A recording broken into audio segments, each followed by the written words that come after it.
Guys আলহামদুলিল্লাহ এই যে বাজার করলাম আর মুরগি রেখে দিয়েছি আইনা ফ্রিজে রেখে দিয়েছি মুরগি আপনার ভিডিওটা দেখাতে পারিনি।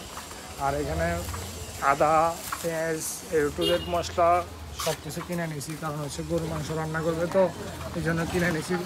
তো এই যে জুনায়েদ বাগদাদি পানি নিয়ে যাইতেছে। তো গাইজ আলহামদুলিল্লাহ বাসা থেকে বের হলাম, বাসা থেকে বের হয়ে এই যে বর্তমান দোকান সামনে নিয়ে 4 নাম্বার সেক্টরে আছি। সত্যি কথা যেটা আজকে চান্দাদের দিনও দোকানদারি করতেছি, পকেটে কোনো প্রকারে টাকা পয়সা নাই, খুব কাছিতে আছি। এগুলো বলে আপনাদেরকে তো কোনো লাভ নেই। তো আমার যতটুকু চেষ্টা করার দায়িত্ব চেষ্টা করতেছি। আর ইনশাল্লাহ এখনও শিওর হয়নি যে কোনো জায়গায় কাজ করতে পারবো বা পারবো কিনা, সে কোনো শিওর হয়নি। তো দেখা যাক পারি কিনা। তো ভিডিওটি দেখতে থাকুন।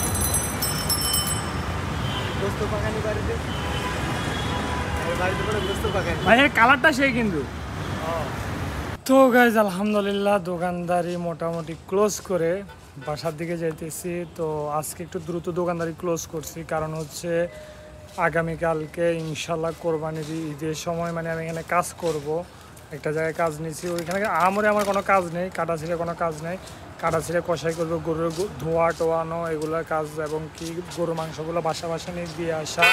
2টা গরু, আরও আমার সাথে আরও একজন আছে। তো কোনো সমস্যা না, আল্লাহর হাল্লা, এটা নিয়ে কোনো টেনশন করি না। যেটা নসিবে লেখা আছে এটাই হবে। তো ভিডিওটি দেখতে